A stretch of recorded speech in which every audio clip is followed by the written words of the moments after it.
This is awesome. We'll have fun with this. Little group participation. We'll give you an answer to your question, not the answer to your question.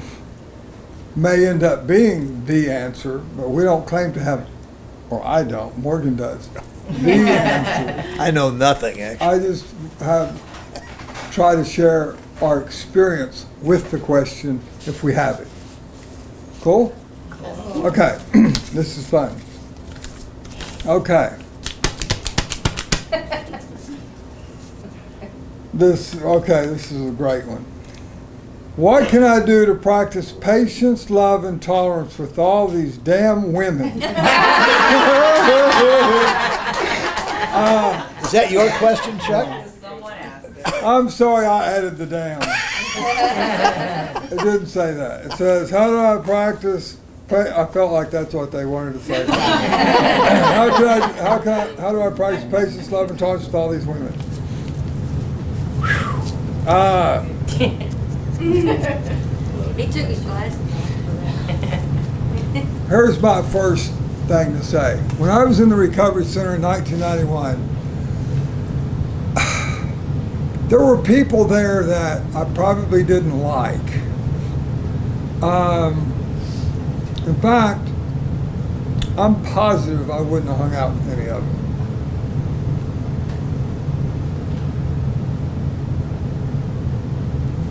But like our book says, there's this common problem that we all have and that brings us together. And I also recognize that I was unable to do this on my own, which turns out later to be a gift, believe it or not. It really will be. Because I've watched y'all. There's a common denominator between the women that I've noticed anyway, is one, they come in here and they go, I don't like women. Or, I hang out with men mostly. You know, and there's a reason for that, of course. You know, because we're like, oh, that's okay. Oh, that's perfect. At least for in the beginning, huh? But I recognized that I couldn't do it on my own, and that I was in a room full of people, and I saw that that was one of the first miracles I received by asking God to help me. He placed me in a place with other people, okay? We can say women, men. I think one of the first miracles that happened to me were they weren't men or women, they were God's kids. And I wanted to be one of God's kids. Because I didn't think I was, to be honest with you. Okay? I saw pretty quickly that there were some people, and I'd go, wow, they're one of God's kids. I want to be one of God's kids. And my next thought was, I don't need some help with that. Okay? Because I want to be, but I don't feel like I am. Then I started learning that, you know, those people that I don't like or whatever, they seem to be some of the best teachers that I had. Not the course that I prefer. I'd rather prefer the teaching course of those that I got along with and liked and enjoyed, which is paramount too. I always ask you ladies when you come in, we're doing the lesson written workbook, I go, so have you connected with anybody yet? And no, nobody yet, you know, or whatever. Yeah, there's some people like who? No, you know. I guess what it's like is, it wasn't so much y'all that I had to try to figure out not to focus on so much as me. Okay?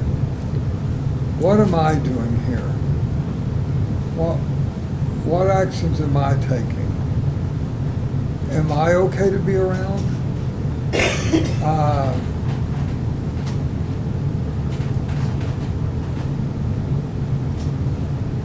Would I make a good friend? And then I started realizing that that was kind of one of the best ways to get a friend, was to be one. The other thing that I think we can recognize too is, of course, there's going to be some times when not only do I not like a couple people in here, there'll be days when I don't like anybody. Not only in here, but in the whole freaking world. You know those kind of days. And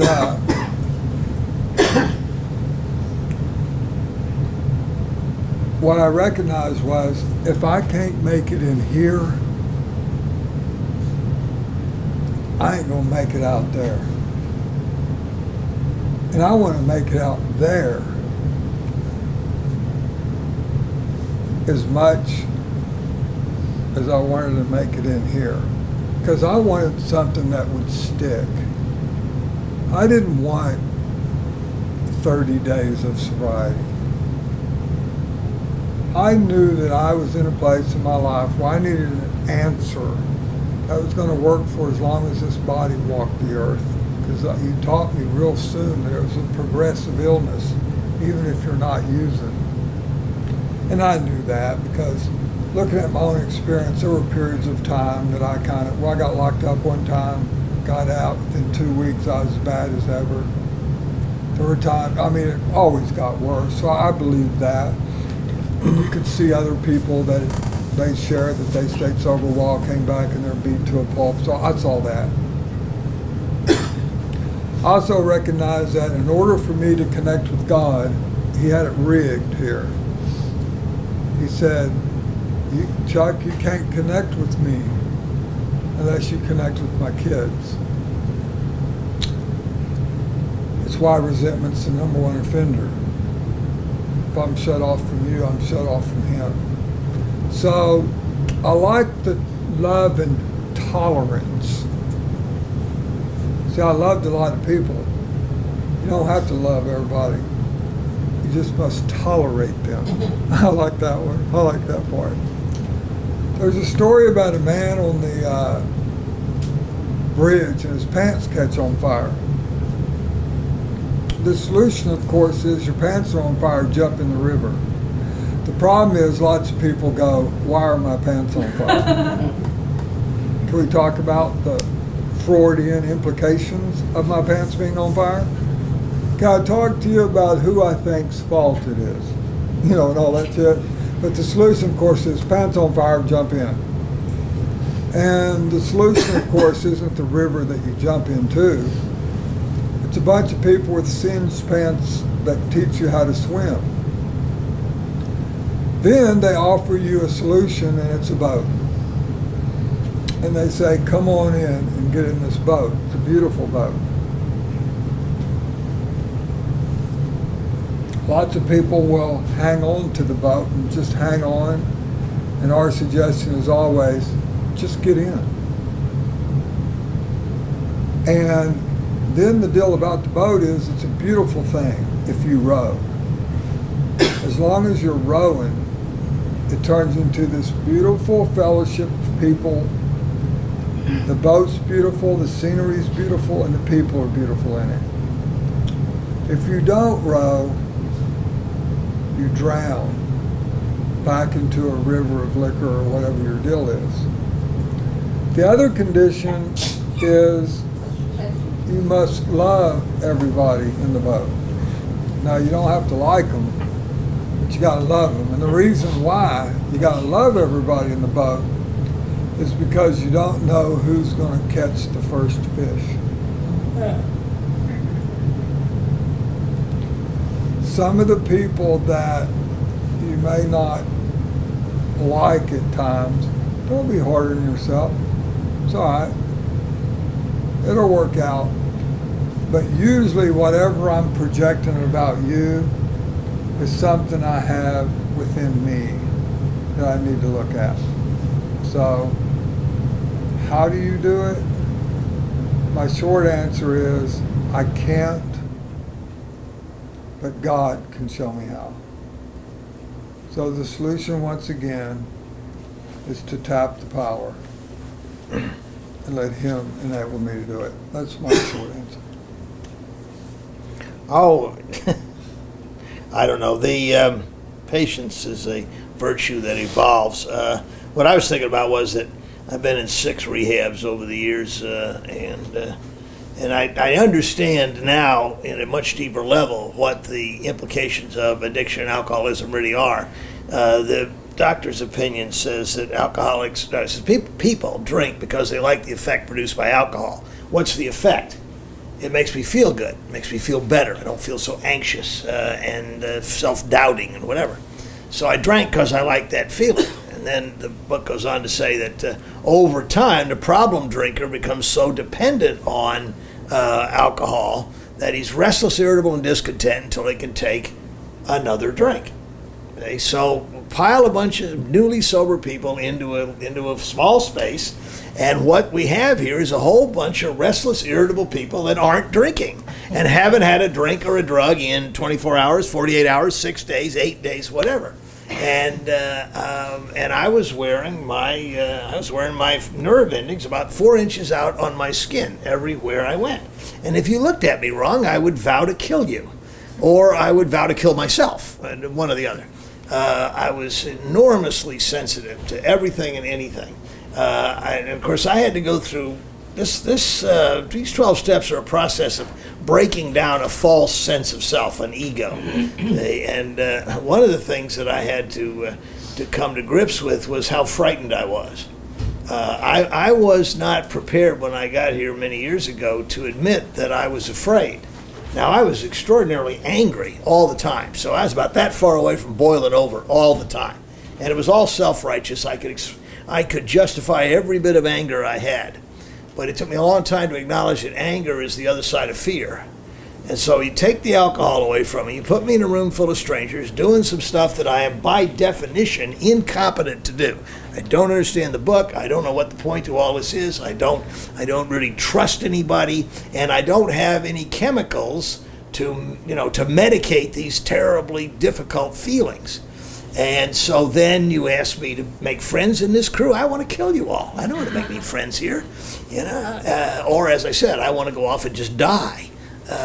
And on page 117, it says, we alcoholics are sensitive people. It takes many of us a long time to get over this serious handicap. See, I thought my sensitivity indicated that I was an evolved soul and that I was obviously well educated, and, I have absolute every right to despise all of you. You're such fools. And my first sponsor says, no, that's not a virtue. That you're not sensitive, Morgan. You're touchy. And everybody looks at you wrong, you get pissed off. And that was the state I was in when I first got here. I was emotionally wide open wound. And I just, I think that that's a lot of what people run into when they're brand new in sobriety. And for some of you who are recomers, you've been around this a couple of times. Some of you are brand new, but we're all in the same place at first, and that is we're hypersensitive, grandiose, demanding. We're very much like angry little children in grown-up bodies. And it's difficult. It was difficult for me, the smartest man in the world, to actually, have enough humility to acknowledge that was actually true. That's why I've been in 6 rehabs. But that really is the condition. Now, over time, as I've grown emotionally and spiritually, and I've understood and I've seen the transformation that happens by trying to live by these principles, there's a huge realization that finally hits me, and that is that what I see in another person that I don't like is actually something in myself I'm not ready to admit. So that every person I meet is actually a mirror of me. So if I get angry at you, it's because there's something in me that I haven't yet resolved or looked at. And that comes from actually working in steps and praying and meditating and pondering and taking a hard look, an ever-deepening look at how I respond to life. But when you're 7 days sober, 15 days sober, and you're in a treatment center with a bunch of strangers, that's a tall order. So maybe it's just best to understand that, the alcoholic is restless, irritable, and discontent until they have another drink. Okay, the drinking's over. So now I have to learn, and it's a process, how to deal with restless, irritable, and discontent, and not only not drink, but not do physical harm to somebody. And that's called growing up. and you all have, in one degree or another, have or new at the process. It will get better, I promise. Keep coming back. Right, and on the other side of that question is this: there are people that have found something here that they've been starving For. to death for. Yes. And Yes. that's connection. They have found a love here and a tolerance and a connection and a fellowship that's indescribably wonderful, life-giving, absolutely miraculous in their life, and something they've been looking for their whole life and didn't even know it. And by the way, that begins to happen at step 5, 4 and 5. That's why we urge you to get to that place, because we connect at the level of our brokenness. We share a brokenness, and we encourage people to open up about that brokenness. Whereas out there, I'm not allowed to talk about it. I'm only allowed to tell everybody how fine I am. I come in here and I now am encouraged to say these terrible things that are just eating my lunch. And there are people around me who go, "Yeah, I know how that feels. I know what you're going through. I've been through it, and here's what we can do about it." I mean, that's a lifeline. And sobriety just becomes joy. It really does. Yeah. And patience comes. We just let people be who they got to be, and seek to understand that they're like us, growing up emotionally. They are my brothers and sisters. They're not my enemies. That took a while for me. I got there. Thank you, God. The other thing I'd like to point out is the fact that through that door walk some of the sickest people in the world. And when I say that, we think we're talking about somebody else. You know what I mean? Man, they're sick. And through that door walk some of the sickest people in the world, and when they act like it, we're always amazed. Have you ever noticed that? My God, they're crazy. I know shit. So there's good news and bad news. The good news is there's a solution to all of your problems. The bad news is we're it. There's more good news than bad news. The good news is God ain't got no stepchildren, because if he did, Morgan would be him. But the bad news is he doesn't have any favorites. Okay. How do you stay strong in your recovery?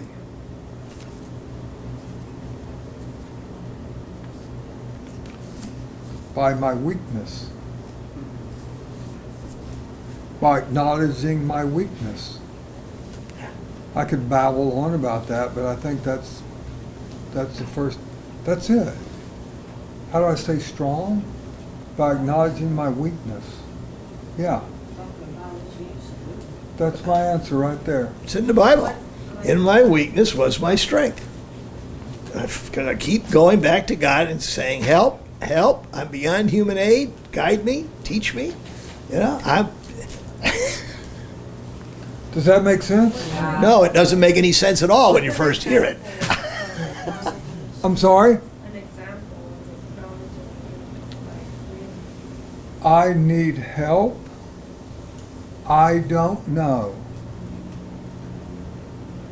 I'm wrong. I'm not sure what to do here. Can you help me? I'm scared. I'm confused.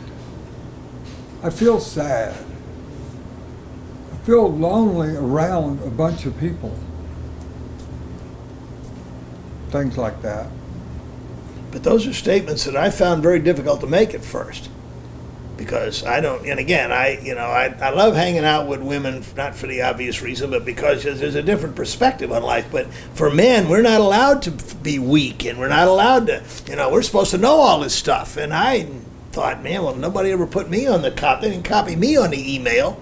I don't know what I'm supposed to know, but I can't admit it. I come into Fellowship of Alcoholics Anonymous, and I admit my weakness, and they said, yeah, we get it. Come on in, stick around. Together we can do some interesting things. Yeah. It's just acknowledging not who I am, but whose I am. I'm trying to acknowledge that I can't do it. but there's something inside me that can. And it seems like through letting that something inside me is the way it happens instead of going, no, I got it, God.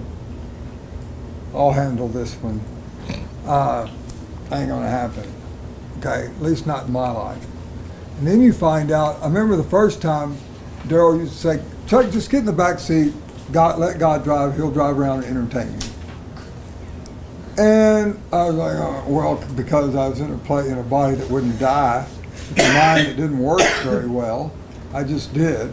And then I started going, gee whiz, this is kind of cool. So I wanted it to be my will too, you know? So I think they called it step 3. You know, I wanted to do what he was doing for me. I wanted to be a part of that. And then they showed me what keeps me from being able to do that. It's the things that block me. So I wrote an inventory. And the major block, of course, was some secrets I had. When I shared those, man, I arrived, baby. It was awesome. Unbelievable. The other way we stay strong, and I stay strong in my recovery, is that I stay involved. I stay involved. See, I made the mistake of getting complacent about this. I did a step 5, got several years of sobriety, life got a lot better, I paid off all the debts, got a good job, things were coming up roses, and I drifted away from the program. I drifted away from my spiritual path. I started to come back into the delusion that I could actually manage my own life. And I slipped away, and a few months later I started eating pills, and I entered into a 9-year relapse. It took me 9 years to get back here. That was 15 and a half years ago. See, so how do I stay strong and get stronger in my recovery? I keep helping other people. That's how I do it. I stay involved. Stay involved. That's right, baby. That's why I'm here. That was a good question. I hope I gave you something to think about.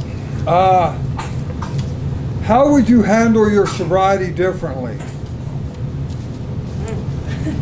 Hold on a minute. How would you handle your sobriety differently? Well, the correct answer to that is I wouldn't change a thing. It got me where I am today. Where God's... Okay, that's my first answer, which is total bullshit, by the way. But there's some truth in it, too, of course. Of course there is, okay? It's a sacred illness. Without the answer, it's a useless illness. I mean, your life, I'm not overblowing this. If you have this illness and you don't find this miracle, your life will be useless. I mean, useless. I mean, it will suck to the nth degree. And it's past that. It's useless. But this is how big the miracle is. With this same illness and an answer, I believe, one of the most useful lives of anyone on this planet. Okay? It's amazing. How would I handle my sobriety differently?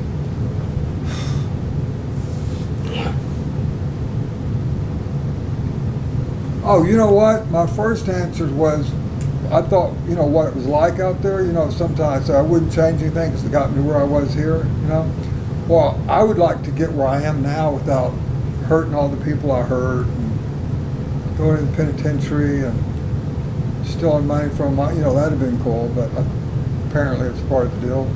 But I would like to change that part, But that wasn't the question. The question was, how would I do my sobriety differently? That one I believe I can say with conviction,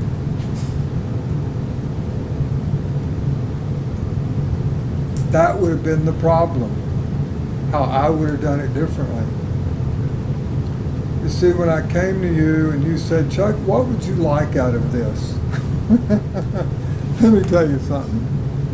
It wouldn't have been power, peace, happiness, and a sense of direction, please. That's not what it would have been. which is what I have, and I didn't even know I wanted it. Okay?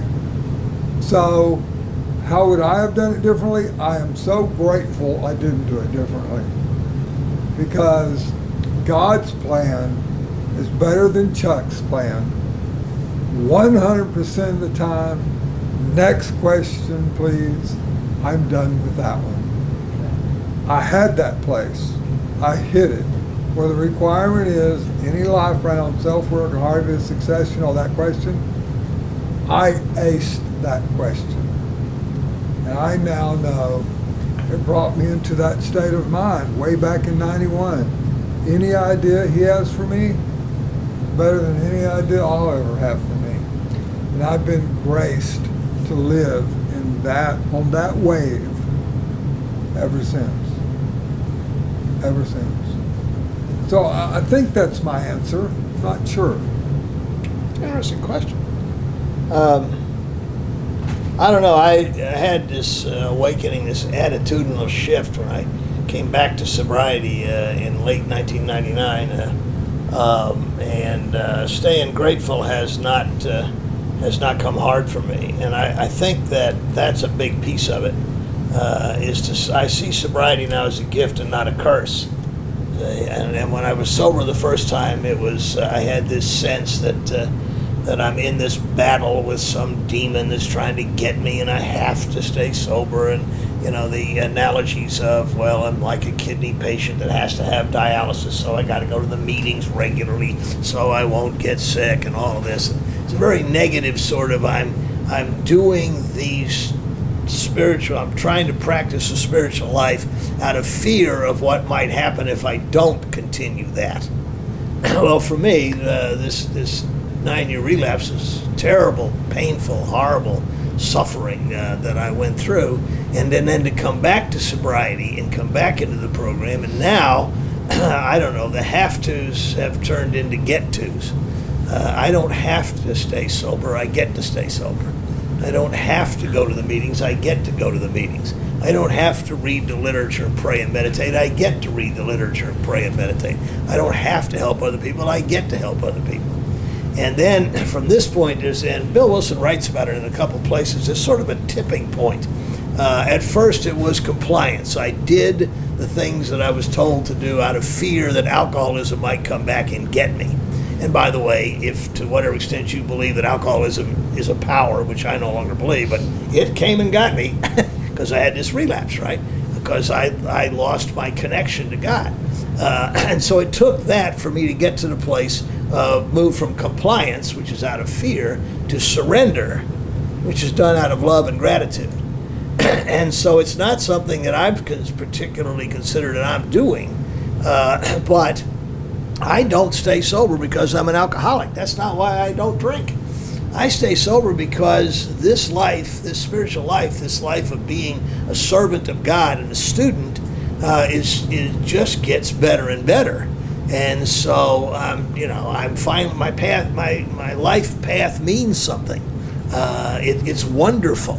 And so, that's why I pray and meditate every morning. I ask God in my morning meditation, what can I do for you? Guide me, teach me, show me, mold me, use me. I'm yours.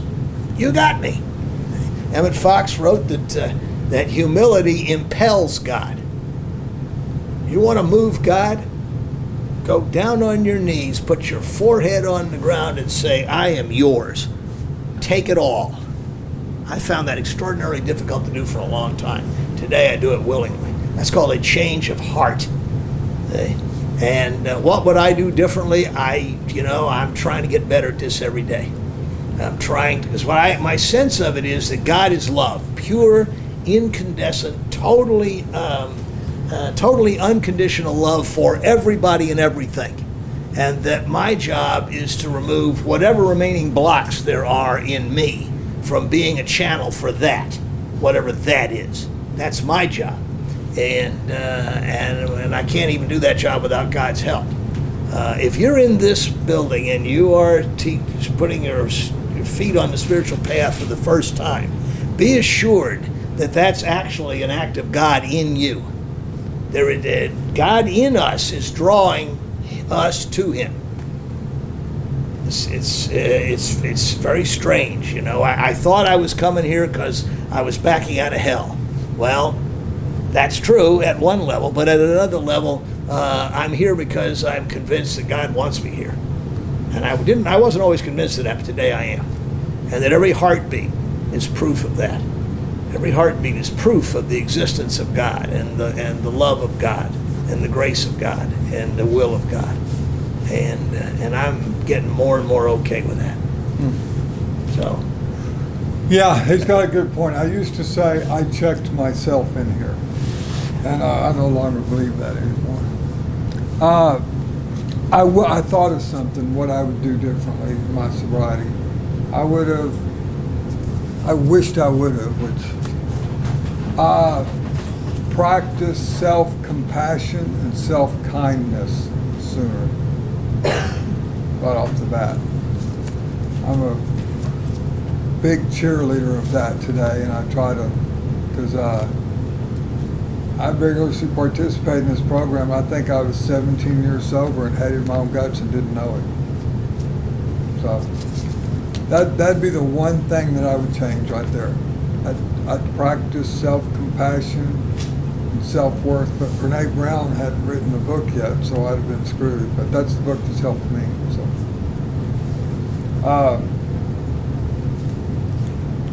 How do you convince yourself that you're a different person after taking inventory? How do you convince yourself that you're how do you convince yourself that you're a decent person after taking inventory? Well, for me, it was after the fifth step. I'm not sure I did after taking the inventory because, but when I shared my inventory and then all of my secrets, there's a promise in step 5 that says we thank God from the bottom of our hearts that we know Him better. I thought it should say that I know myself better, but there's where it happened, of course, and I realized a lot of things after there's a promise of a spiritual experience during step 5 as we share our secrets. And lots of things happened to me, but one was I realized all those things that I wrote down in my inventory, that's who I wasn't. I thought that's who I was. And I realized that's who I'm not. Shared them, became willing to have God remove them, then I got to show up. That's the beautiful thing about this. You don't even have to figure out who you are. Have you ever tried to figure that one out? I've done that before. Who am I? That'll put you on the couch from now till kingdom come. I was doing that one day, and the head angel over there at Extended Aftercare said, "What are you doing?" I said, "I'm trying to figure out who I am." He said, "That's not what we do here. We're going to find out who you're not, get rid of that, and you'll show up." That's exactly how it happened. It's like the Michelangelo statue. They asked him, they asked Michelangelo how he made the statue of David. He said, "I took a block of stone and I chipped away everything that didn't look like David." That's how I got it. And that describes me in my recovery. I came in here as a very willing block of stone. God's the sculptor. The steps, the meetings, the prayer, the meditation, the getting real, honest, all those things are the chisel. And one day at a time, it's chipped away everything that doesn't look like me. So far, this is what we have. I've been sharing that story for a long time, and now when I say block of stone, I want to change it to not so much as a block of stone. I think it's more of something you can mold. Okay? Then, although maybe I did feel kind of like a stone, but just want you to know that I got well by subtraction, not addition. And that was one of the most amazing awakenings that I had through this. And of course, when that power starts flowing through you, and you feel His presence, His power and His love, I mean, it makes it to where, but like I say, man, it took me a long, long time to realize I was a decent person. I knew God loved me. I knew you loved me. but I didn't. And a lot of my problems were you liked me more than I did. So that causes a lot of crap in caused a lot of personal relation problems, okay? And wasn't until, I don't know, 3-4 years ago that I said, well, wait a minute here. And started practicing this, because I realized you can't pass on something you don't have. And I want to love you, because I do love you. But I want to love you as much as possible. I want to be that channel that Morgan was talking about. It seems like I can't pass on something I don't have. So I got interested in it. Then asked God for help in it. Then all of a sudden these books, these e-courses started coming out. I started seeing people. Then as soon as I started getting well in that area, better in that area, I started noticing it everywhere. You'd come in, you sit down, you go, man, I'm so stupid, I'm a piece of shit. And I never saw that before. I saw it now and go, oh, wait a minute. And whatever the question was, I went off on that again, but I forget what it was. I hope I'm done. Well, I think the question was, how do I convince myself that That's I'm a right. decent person? And I suspect you won't have to. You'll just become aware of it. It took me a long time. Because the ego is very self-righteous, and this is the essence of self-centeredness. And so, for me to admit I was wrong, it was very hard. It's arrogance, right? So, when I did my first 4-step, it was, I don't know, 76 pages long, something like that. And what it was more of now is I realized it wasn't an inventory as much as an indictment. It was all the reasons why I'm a hateful and miserable person. And I know it, and don't try to talk me out of it. I'm an asshole, and don't you dare talk me out of it. I don't want any new information. Thank you very much. And I now realize, as my heart is open, that the true nature, we're not working for perfection. Perfection already exists. What we're looking for is authenticity. You know, you're made in the image and likeness of God. Your nature is goodness. That's the nature. That's the true nature. Now, I did many bad things, but there's a difference between what I did and who I am. Yeah. Okay? And so in step 5 and 6 and 7 and 8, we can confess this, make restitution, and then stop doing those bad things. And then what's left is a person who's free. Inner freedom. And freedom from that terrible sense of I'm an imposter, I hope they don't figure me out, life sucks, and then you die, I got to get them before they get me, and the whole just crazy talk, crazy town going on in my head. Step 5 is a real miracle if when I was willing to open up and confess this stuff, and then the person that I was confessing it to did not run screaming from the room. And so maybe I'm not the Antichrist. How do you like that? I'm just, another bozo on the bus, trying to understand a life that I got dropped into and don't, without an instruction manual, and I'm trying to make it up as I go along. And then I found some other bozos, and they acknowledged to me that they're on the same bus and they're doing the same thing. And it's like, together we're going to probably be all right. We are probably going to be all right. What unites us is love born of this shared imperfection. But it's okay to be imperfect. God doesn't see us as imperfect. That's the fascinating thing about unconditional love. God sees you perfectly as you are and loves you right now. I mean, how much more perfection do you want? If God loves you just as you are and you hate yourself, well, somebody's wrong. I love that one. So, who's wrong? Somebody's wrong. One of us is wrong. Well, I despise God too, so obviously I was right. And I clung to that terrible sense of inadequacy and all of this stuff. And it was very difficult for me to get and stay sober until that just finally broke in me. And God had his way with me. So I don't know. I tried real hard to be a bad guy, and I wasn't very good at it. But somehow being a kind and gentle and humorous, honest man of goodwill and integrity is coming pretty easy. Because I'm convinced that was really what God created when he created this form. And God is looking for forms bodies through which to express this. So, anyway, it took me a long time. And it is all about surrender. They don't have many bookstores anymore, but if you can find one, Barnes & Noble's still open, they'll have an entire wall of bookcases on self-help and self-improvement, and it's just, God, it's such an ego game.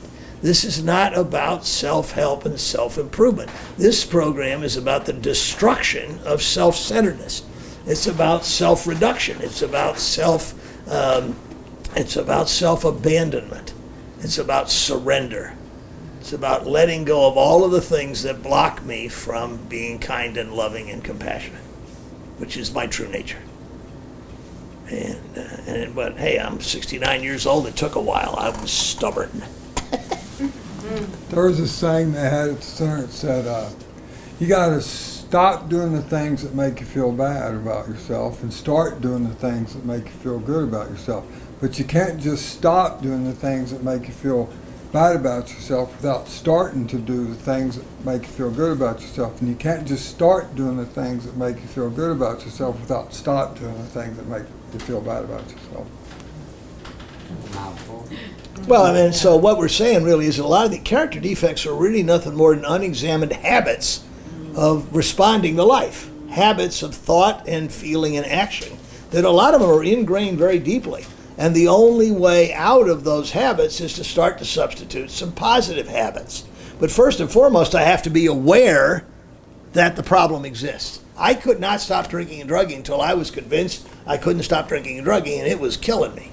Until I became convinced of that drinking was actually not a solution but was a problem, I was incapable of staying sober. So I began to acknowledge the other character defects within me and recognize that when these come up, when they pop up, they are really just bad habits, old habits, and they need to be looked at. So there are ways that the program offers to deal with them. But first and foremost, I had to completely accept the idea that my troubles are of my own making. They're not God's doing. They're my doing. And I have to change. And I can't even do that without God's help. But God is perfectly willing to help me change once I have the humility to say, God, I really don't know what to do here, but help me. This is step 7 prayer. God, you can now have the whole mess, good and bad. Take it all, do with it what you will, and then turn me into what you need me to be so I can be of service to other people. Now that's the last piece of the puzzle for me. See, it's not turn me into a better person so I can make more money and be more beautiful and well thought of and whatever. It's turn me into what you need me to be so that I can serve your children better. And that was a long time coming for me because I was a very arrogant, ambitious, driven, clever manipulator of people, places, and things. And I was convinced I was right, and it took a lot of suffering for that to go away. I now realize that suffering was a great gift, but it wasn't any fun going through it at the time. All right.